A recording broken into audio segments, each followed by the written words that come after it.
Hello friends, welcome to career chemistry.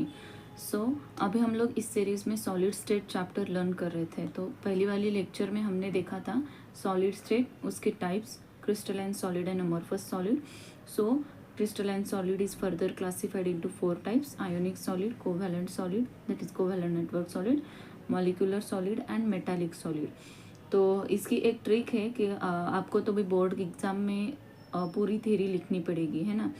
बहुत सारे points है कि जो मतलब ऐसा हो सकता है कि आपको पॉइंट याद नहीं रह रहे हैं। पहला पॉइंट याद आता है तो सेकंड पॉइंट आप लोग भूल जाते हो। तो अगर ट्रिक से आपको वो याद रखना है तो मेरे पास एक मज़ेदार ट्रिक है, आप लोग मुझे कमेंट में बता सकते हो वो ट्रिक समझने के लिए, ठीक है। तो क्रिस्टलाइन सॉलिड्स के टाइप देखने के बाद हम लोगों ने देखा था, मतलब वो डिटेल में एक्सप्लेन किया था, ठीक है। तो अभी आज की लेक्चर में हम लोग क्रिस्टल स्ट्रक्चर के बारे में पढ़ेंगे। ये जो क्रिस्टल स्ट्रक्चर है मतलब कि अभी मैं उसकी पहले तो इंट्रोडक्शन देती हूँ। कोई भी पार्टिकल जब बनता है, पहले हम लोग शुगर का एग्जांपल लेते हैं, ठीक है। शुगर कैसे बनती है? बहुत सारे पार्टिकल एक साथ, है ना, बहुत सारी तो वो शुगर बनती है। तो कोई भी मतलब एक शुगर का एक दाना ले लो, चलो एक पार्टिकल ले लो, ठीक है। अगर वो हमने ब्रेक कर लिया, है ना, तो उससे और छोटा सा मिल जाएगा, वो भी ब्रेक कर लिया, है ना। ऐसे कर करके हम लोग एटम तक पहुंच जाते हैं कि सबसे छोटा सा उसमें से जो मिलने वाला यूनिट है उसको हम लोग एटम बोलते हैं, है ना। तो ये जो क्रिस्टल हमने लिया था, ये क्रिस्टल का एग्जैक्टली होता क्या है, उसका स्ट्रक्चर क्या है, ये पूरा हम लोग आज की इस लेक्चर में देखने वाले हैं, ठीक है। क्रिस्टल स्ट्रक्चर एग्जैक्टली होता ऐसे है कि बहुत सारे छोटे छोटे पार्टिकल्स एक साथ आते हैं, ठीक है, और उसको 3 डायमेंशनल तरीके से हम लोग अरेंज करते हैं। तो उस स्ट्रक्चर को हम लोग बोलते हैं क्रिस्टल स्ट्रक्चर, ठीक है। अगर क्रिस्टल स्ट्रक्चर हमें एक्सप्लेन करना है तो हम लोग 2 तरीकों से क्रिस्टल स्ट्रक्चर एक्सप्लेन कर सकते हैं, ठीक है। पहला तरीका कौन सा है? लैटाइस, ठीक है। पहला है मतलब 2 कंसेप्ट आती हैं कि 2 कंसेप्ट एक साथ मिलाकर हम लोग क्रिस्टल स्ट्रक्चर एक्सप्लेन कर सकते हैं। पहली कंसेप्ट है लैटाइस और दूसरी कंसेप्ट है बेसिस, ठीक है। पहले तो हम लोग लैटाइस समझ लेते हैं। अभी लैटाइस क्या है? एक अरेंजमेंट है, पार्टिकल्स की अरेंजमेंट है। मतलब क्या कि अगर हमने स्पेस में पार्टिकल्स की अरेंजमेंट देखी तो कैसे भी हो सकती है ना, इधर ऐसे इस तरीके से कुछ भी पार्टिकल्स अरेंज हो सकते हैं। इसे 3 डायमेंशनल हम लोग पार्टिकल्स लिख सकते हैं। अभी हम लोग नोटबुक पर लिख रहे हैं तो इसलिए 2 डायमेंशनल ही लिखना पड़ेगा, है ना। लेकिन स्पेस में कैसा होता है? 3 डायमेंशनल अरेंजमेंट होती है। तो ये इस तरीके से अगर पार्टिकल्स हैं तो इनकी जो भी अरेंजमेंट है, जिस प्रकार से वो अरेंज है, ठीक है, तो उसको हम लोग एक लाइन से अटैच कर लेते हैं, है ना। इस तरह से एक लाइन बाय लाइन हम लोग उसको अटैच कर सकते हैं। तो ये जो लाइन है उसको हम लोग एरे बोलते हैं, है ना। और इसी पीरियोडिक एरे से बनता है अपना लैटाइस। मतलब ये जो अपना स्ट्रक्चर फॉर्म हो गया, ये जो अरेंजमेंट हुई है वो एरे से ज्वाइंट हुई है और इसी प्रकार इसको ही हम लोग बोलते हैं लैटाइस, ठीक है। तो अभी इसमें हमने क्या किया कि बहुत सारे ऐसे पॉइंट्स थे और पॉइंट हमने एक दूसरे को जोड़ दिए। तो इस पॉइंट्स को ही हम लोग बोलते हैं बेसिस। तो ये 2 कंसेप्ट है, लैटाइस एंड बेसिस। लैटाइस मतलब क्या? ये एक पीरियोडिक एरे, मतलब ये जो लाइन हमने ड्रॉ की है उसको हम लोग लैटाइस बोलेंगे। और ये जिस पॉइंट को मतलब लैटाइस हमने जिस पॉइंट से या तो जिस पार्टिकल से फॉर्म किया उस पार्टिकल को हम लोग बोलते हैं बेसिस, ठीक है। A crystal structure is obtained by attaching constituent particle to each of the lattice point. Lattice point मतलब ये वाले पॉइंट है, ठीक है। ये वाले पॉइंट्स ज्वाइंट कर करके जो स्ट्रक्चर बनता है उसको हम लोग क्रिस्टल स्ट्रक्चर बोलते हैं, ठीक है। होप सो कि आपका ये पॉइंट क्लियर हुआ है। अभी देखते हैं यूनिट सेल के क्रिस्टल स्ट्रक्चर्स के मतलब एक्चुअल में क्रिस्टल स्ट्रक्चर कैसे फॉर्म होता है, ठीक है। अभी जस्ट 1 मिनट, आपकी टेक्स्ट बुक में एक डायग्राम बनाई है। इस तरीके से वो डायग्राम है कि ऐसे 3 डायमेंशनल पॉइंट्स दिए हैं, ठीक है, पॉइंट्स दिए हैं, उसको लैटेक्स बोला है। और बेसिस क्या होता है, बेसिस मतलब इस तरह से एक स्ट्रक्चर ड्रॉ किया है। ये थोड़ी सी कॉम्प्लिकेटेड डायग्राम बनी है और उससे बना है अपना क्रिस्टल स्ट्रक्चर, मतलब हर एक पॉइंट पर। लेकिन होता क्या है कि ये जो पार्टिकल्स का अरेंजमेंट है उसको ही हम लोग 3 डायमेंशनल अरेंजमेंट बोलते हैं, ठीक है। और उसको एक दूसरे से अटैच करना, एक एरे से अटैच करना, उसी को हम लोग लैटिस बोलते हैं। तो डायग्राम ऐसी है, बहुत सारे बच्चों को समझ में नहीं आती है, लेकिन बहुत सिंपल उसका एक्सप्लेनेशन है, ठीक है।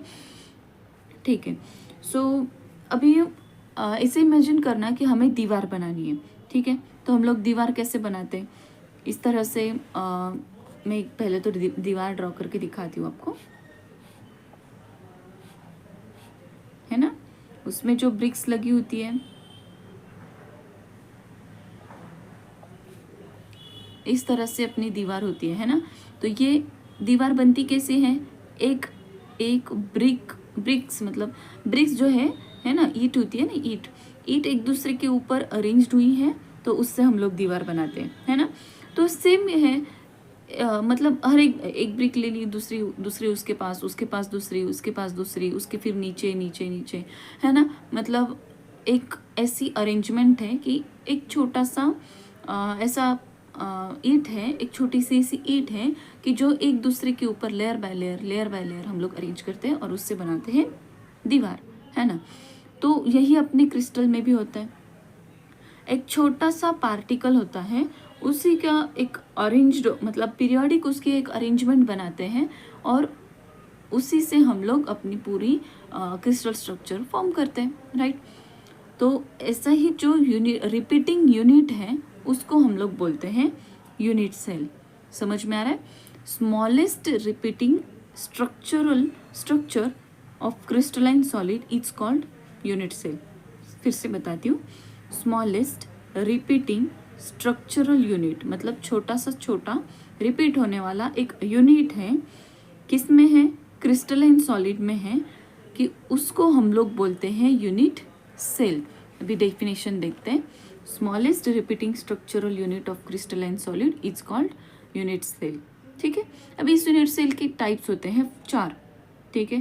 पहला टाइप है प्रिमिटिव और सिंपल यूनिट सेल, दोनों एक ही टाइप के नेम है, प्रिमिटिव और सिंपल, ठीक है। एग्जाम में कभी आपको क्वेश्चन घुमा फिरा कर पूछना है तो ऐसे पूछ सकते हैं कि उनको पूछना है सिंपल यूनिट सेल के बारे में और पूछ दिया प्रिमिटिव यूनिट सेल के बारे में। हम लोग कोई तो एक नाम याद रख के जाते हैं, फिर कन्फ्यूजन हो जाता है कि हमने ये पढ़ा ही नहीं था, है ना। तो दोनों नाम याद रख लो। उसके बाद नेक्स्ट है second type body centred unit cell, third है face centred unit cell and fourth है बेस सेंटर्ड यूनिट सेल, ठीक है। तो अभी प्रिमिटिव यूनिट सेल और सिंपल यूनिट सेल हम लोग समझ लेते हैं। अपना फर्स्ट टाइप है प्रिमिटिव और सिंपल यूनिट सेल, ठीक है। तो यहाँ पर मैंने एक क्यूब ड्रॉ किया हुआ है ना। हम लोग अब तक क्यूब का स्ट्रक्चर ऐसे ही ड्रॉ करते आ रहे थे, सिंपल है, बताने की नीड नहीं है। तो यहाँ पर देखो कितने पार्टिकल्स है, पार्टिकल्स मतलब क्या कि जो एजेस होते हैं ना, एजेस पर हर एक पॉइंट है, मतलब क्या कि फॉर एग्जाम्पल अगर मेरे पास इस तरह से कुछ पॉइंट्स अरेंज अटैच है मेरे पास, अगर क्रिस्टलाइन अरेंजमेंट इस प्रकार से मेरे पास है, ठीक है, इस प्रकार से पॉइंट अगर है तो वो एक एरे से एक दूसरे को जुड़े जाते हैं, है ना। तो किस प्रकार से देखो, इस प्रकार से अपना क्यूब फॉर्म हो गया, है ना। मतलब कैसे कि जो कॉर्नर के पार्टिकल्स थे उनको ज्वाइंट कर करके अपना क्यूब हमें मिल गया। समझ में आ रहा है। तो मतलब क्या, कितने पार्टिकल्स प्रेजेंट है यहाँ पर, 1 2 3 4 5 6 7 8, कितने पार्टिकल्स है टोटल, 8 पार्टिकल्स है। मैं शॉर्टकट में लिख रही हूँ 8p। इमेजिन नहीं हो रहा है, मेरे पास एक खाली डिब्बी थी, देखो क्यूब जैसे शेप की है, ठीक है। इमेजिन कर लेना भी ये क्यूब है अपना, ठीक है। कितने पार्टिकल्स आपको दिखाई दे रहे हैं, कितने एजेस आपको दिखाई दे रहे हैं, भाई ये 3 डायमेंशनल है ना। देखो ये ऊपर के सरफेस वाले 4, 1 2 3 4, और नीचे के सरफेस वाले 4, 1 2 3 एंड 4, है ना। तो टोटल कितने पार्टिकल्स हो गए, 8 particles total. Now come to the second point, body centred unit cell, ठीक है। अभी सेम मैंने यहाँ पर क्यूब ड्रॉ किया है, 8 पार्टिकल्स तो अपने है ही, ठीक है। पहले वाले जो 8 पार्टिकल्स थे वो तो है ही। अभी बॉडी सेंटर्ड है, बॉडी के सेंटर्ड में पार्टिकल प्रेजेंट है, मतलब ये वाला पार्टिकल अपना बॉडी के सेंटर में प्रेजेंट होने वाला, ठीक है। तो ये टोटल 8 पार्टिकल्स तो हुई है ही यहाँ पर, ऊपर से बीच वाला एक पार्टिकल है, ठीक है। नाउ थर्ड पॉइंट है face centred unit cell. Face centred मतलब क्या? फेस मतलब कौन सी होती है? ये अपना क्यूब है, ठीक है। तो क्यूब का जो ऊपर का एक सरफेस है ये अपनी फर्स्ट फेज हो गई, ठीक है। जो साइड वाला है ये वाला जो फेज है ये अपना सेकेंड फेज हो गया, ठीक है। इसी प्रकार से इस साइड की जो फेज है ये अपनी सेकेंड फेज बन गई, ये वाली थर्ड, ये वाली फोर्थ। कितनी बन रही है देखो, फिर से काउंट कर लेते हैं। चारों बाजू की 4 फेजेस बन रही है, 1 2 3 एंड 4, ठीक है। ऊपर की एक 5 एंड 6, मतलब कितनी फेजेस है? 6 फेजेस आर देयर। तो क्या है, अभी कॉर्नर पर तो पार्टिकल प्रेजेंट है ही, ठीक है। कॉर्नर पर तो पार्टिकल प्रेजेंट है ही, तो 8 कॉर्नर पार्टिकल्स हो गए और 6 फेजेस है, हर एक फेज पर एक पार्टिकल, तो ऐसे 6 + 8 पार्टिकल्स यहाँ पर प्रेजेंट रहेंगे, ठीक है। Come to the fourth point is the body centred unit cell. Base centred unit cell. Base centred मतलब क्या? तो यहाँ पर पार्टिकल प्रेजेंट होते हैं ऑपोजिट फेजेस पर, और बस 2 ही पार्टिकल्स प्रेजेंट होते हैं, ठीक है। मतलब टोटल मिलाकर ये 8 पार्टिकल्स जो कि पहले ही प्रेजेंट थे, ठीक है। और 2 पार्टिकल्स ऐसे कि जो बेस सेंटर पर है, मतलब ऑपोजिट फेजेस पर है। कुल मिलाकर 8 + 2 पार्टिकल्स यहाँ पर प्रेजेंट रहेंगे। तो इसी प्रकार से अभी यही जो हमने टाइप्स देख लिए, 4 टाइप्स हैं, बस ये याद रख लेना, क्योंकि पूरी चैप्टर भी इससे आगे इसी पर डिपेंड रहेगी। और स्टेट बोर्ड है, बहुत सारे क्वेश्चंस इस पर PYQs आए हुए हैं, मतलब प्रीवियस ईयर क्वेश्चन पेपर्स में आए हुए हैं। तो ये बातें तो कभी भूलना मत, और अगर ये बेसिक आपको क्लियर हुआ है तो ही आगे जाके आप प्रॉब्लम्स या तो बड़े बड़े जो ऐसे क्वेश्चंस होते हैं ना, फॉर्मूला यूज करके आपको करने हैं, या तो डेरिवेशंस निकालने हैं, तो बहुत सारे ऐसे क्वेश्चंस इसी टाइप पर आपके डिपेंड है, ठीक है। आपकी टेक्स्ट बुक में ना पेज नंबर 7 पर एक चार्ट बना के दिया है, ठीक है। तो यहाँ पर ना बहुत डिफरेंट टाइप्स के यूनिट सेल के स्ट्रक्चर्स आपको ड्रॉ करके दिए हैं, ठीक है। तो कुल मिला के ऐसे 14 वेज होते हैं, मतलब 14 तरीके होते हैं कि हम लोग पार्टिकल्स को डिफरेंट तरीके से अरेंज कर सकते हैं और उससे बना सकते हैं अपना यूनिट सेल स्ट्रक्चर, ठीक है। सो उसी को हम लोग बोलते हैं ब्रेवियस लैटाइसेस। हमने पहले अभी डिस्कस किया, लैटाइस मतलब क्या? ये जो अरेंजमेंट होती है 3 डायमेंशनल अरेंजमेंट, वही, ठीक है। तो ये कुल मिला के 14 तरीकों से हम लोग कर सकते हैं। देयर आर टोटल 14 लैटाइसेस, मतलब 14 टाइप ऑफ अरेंजमेंट। तो ये डिस्क्राइब करने के लिए वो 7 क्रिस्टल सिस्टम में डिवाइड कर दिया, ठीक है। मतलब by using the 7 crystal system we can differentiate और we can explain the 14 types of lattices. Clear, ठीक है। तो उनके नेम हैं टोटल 7 जो टाइप्स हैं, वो नेम्स आपको यहाँ पर लेफ्ट हैंड साइड में लिख के दिए हैं, है ना। पहला नेम क्या है? क्यूबिक, देन ऑर्थोरोम्बिक, टेट्रागोनल, ऐसे कुल मिला के 7 टाइप्स है। 7 टाइप्स आपको लिख के दिए हैं। ये याद रखने की बहुत मज़ेदार ट्रिक मेरे पास है, ठीक है। तो अगर कमेंट में आप बताते हो तो मैं एक ऐसी शॉर्ट लेके आती हूँ या तो वीडियो बनाती हूँ कि how can we remember in funny way, how can we remember the 7 crystal systems, ठीक है। ठीक है, तो अभी तो ये चार्ट हम लोग पहले तो समझ लेते हैं कि एग्जैक्टली चार्ट में दिया क्या है। तो यहाँ पर देखो लेफ्ट हैंड साइड में सारे क्रिस्टल सिस्टम्स के नेम लिखे हुए हैं।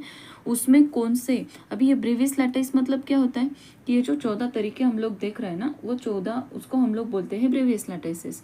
तो ये 14 यहाँ पर लिखे हुए हैं, देखो उसके नेम्स, ठीक है।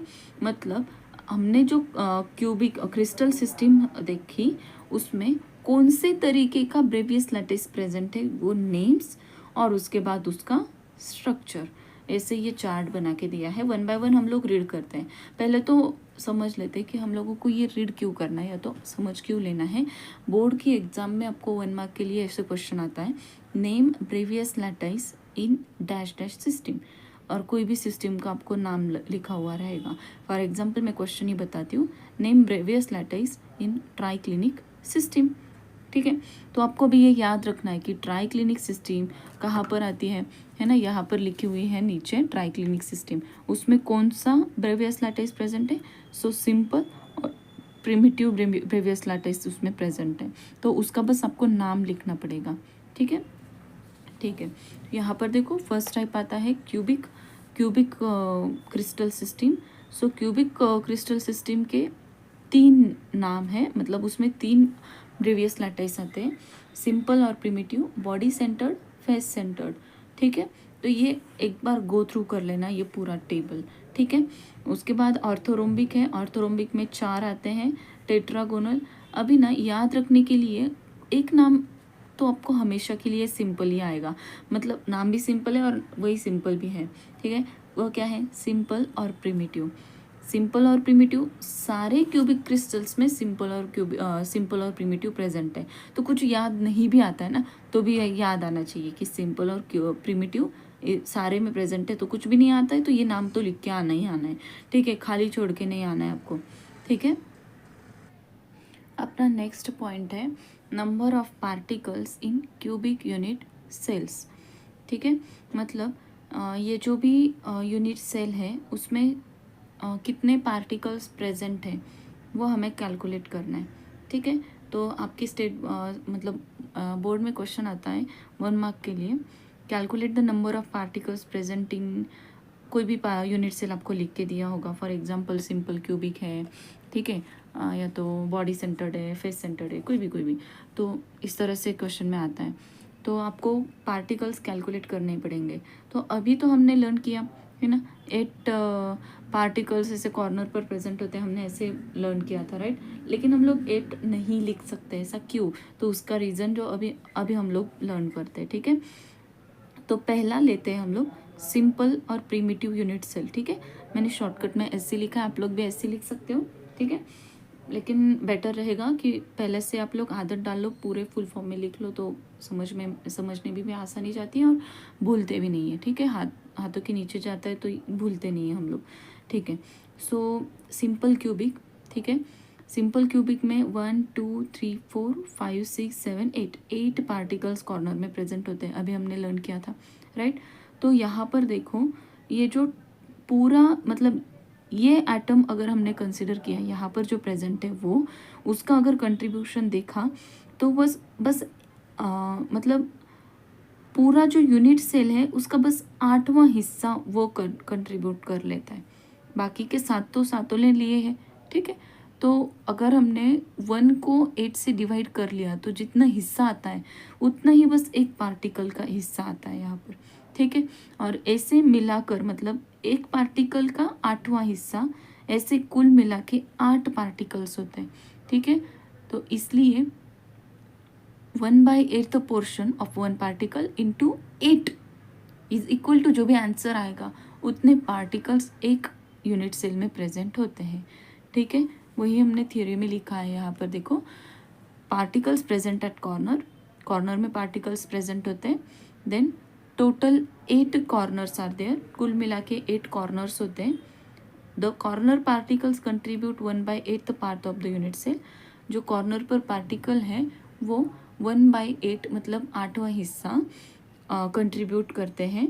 ठीक है, तो 1/8 ऐसे कुल मिला के 8 पार्टिकल्स है into, so therefore 1/8 into 8 is equal to 1, 8 cancel हो जाएगा अपना, है ना। तो 1 आंसर आता है, मतलब 1 पार्टिकल पर यूनिट सेल, मतलब एक यूनिट सेल बनने के लिए 1 पार्टिकल की ज़रूरत है। ठीक है, now come to the second unit cell. Second unit cell is BCC। BCC मतलब क्या? Body centred cubic crystal. ठीक है, तो इसमें देखो, अभी पहले हमने डिस्कस किया था 8 पार्टिकल्स कॉर्नर पर तो प्रेजेंट होते ही है ना, ये मैंने पिक्चर भी दिखाई थी आपको। 8 पार्टिकल्स हैं, 1 2 3 4, ऊपर के 4 और नीचे के 4, ऐसे 8 पार्टिकल्स अपने बनते हैं और एक पार्टिकल 1/8 पोर्शन लेता है, इसलिए 1/8 इंटू 8 इज इक्वल टू 1 आता है, 1 पार्टिकल प्रेजेंट होता है। अभी ये टाइप है बीसीसी। बीसीसी मतलब बॉडी सेंटर्ड, बॉडी सेंटर्ड मतलब बॉडी के सेंटर में भी एक पार्टिकल अपना प्रेजेंट रहेगा। तो ये एक पार्टिकल ऐसा है कि यहाँ पर देखो किसी भी दूसरे पार्टिकल्स के साथ इसका कनेक्शन नहीं आएगा, बॉडी के सेंटर में बस अकेला खड़ा है। ठीक है, मतलब इसको कुछ भी काट छाट हम लोग नहीं करेंगे। तो 1/8 इंटू 8 मतलब ये 1 पार्टिकल तो ऑलरेडी प्रेजेंट है और ये मिडल वाला 1 पार्टिकल आ जाएगा। ठीक है, तो यहाँ पर अगर टोटल पार्टिकल्स हम लोगों ने काउंट कर लिए तो वो कैसे बनेगा, यहाँ पर ये जो 1 पार्टिकल आया है वो मैं यहाँ पर लिख लेती हूँ 1/8 इंटू 8, ठीक है, प्लस 1 जो कि मिडल में आपका प्रेजेंट आएगा। तो कुल मिला के आंसर आता है, देखो 8 एंड 8 गेट कैंसल, तो ये यहाँ पर बचा है सिर्फ 1 और ये प्लस वाला 1 मतलब आएगा 2। That means 2 particles per unit cell. मैं यहाँ पर लिख भी लेती हूँ।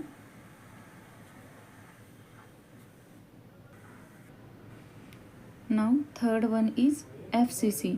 FCC मतलब क्या, फेस सेंटर्ड क्यूबिक क्रिस्टल। ठीक है, तो यहाँ पर जो 8 पार्टिकल्स अपने कॉर्नर पर प्रेजेंट हैं वो तो रहेंगी। ठीक है, particles are present at corner. कितने हैं, 8 हैं और कितना पोर्शन कंट्रीब्यूट करते हैं 1/8। That's why 1/8 into 8 is equal to 1। अभी फेस सेंटर्ड, फेस सेंटर्ड मतलब क्या, फेस कौन सी होती है, पहले तो ये बात फिर से मैं समझाती हूँ।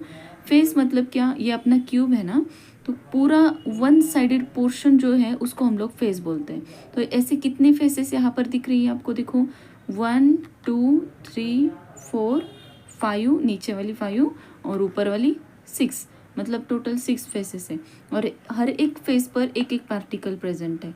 मतलब क्या, 6 multiply by 6 faces multiply by 6 1 particle है ना, तो टोटल मिला के अपने 6 बनेंगे। लेकिन अभी यहाँ पर देखो जो भी पार्टिकल यहाँ पर ये फेस पर प्रेजेंट है, लेकिन ये पार्टिकल्स तो दूसरी फेस से मतलब साइडेड फेस से शेयर्ड है ना, हर एक फेस दूसरी फेस से शेयर्ड है। तो शेयर्ड है इसलिए हम लोग उसको 1/2 कर लेंगे। ठीक है, मतलब आधा हिस्सा उसका शेयर्ड रहेगा, इसलिए हमें करना पड़ेगा उसका 1/2, उसका आधा करना पड़ेगा। ठीक है, तो 1/2 मतलब उसका आधा कर लिया, टोटल 6 थे, बन गया अपने 3। तो अभी उनकी एडिशन करने के बाद टोटल नंबर ऑफ पार्टिकल्स हम लोग निकाल सकते हैं। So total particles is equal to 1/8 into 8 plus 1/2 into 6 is equal to 1/2, 8 gets cancelled, gives 1 and 1/2, 2 1s are 2, 2 3s are 6, that's why 3 plus 1 that is 1 plus 3 is equal to 4, मतलब 4 particles per unit cell. तो अभी आज के lecture में बस इतना ही। Next lecture में हम लोग देखते हैं relationship between molar mass, density of substance, मतलब पार्टिकल्स का जो मास है, उसकी डेंसिटी है, उसका एज लेंथ क्या है, उसका एक पर्टिकुलर रिलेशन आता है जो कि बहुत इंपॉर्टेंट है। पूरे चैप्टर में जितने न्यूमेरिकल्स हैं वो बस यही फॉर्मूले से बनेंगे। ठीक है, तो देखते हैं नेक्स्ट लेक्चर में। तो अब तक के लिए जो भी हमने अब तक लर्न किया, सारे नोट्स बना लो, प्रॉपर लिखते चलो। हर एक पॉइंट इम्पॉर्टेंट है क्योंकि पूरे मतलब स्टेट बोर्ड में बहुत सारे क्वेश्चंस रिपीटेड रहते हैं और आपको अगर आंसर्स लिखना है तो सारे पॉइंट्स आपको करके जानी पड़ेंगे। निगलेक्ट कुछ भी मत कर लेना। ठीक है, थैंक यू।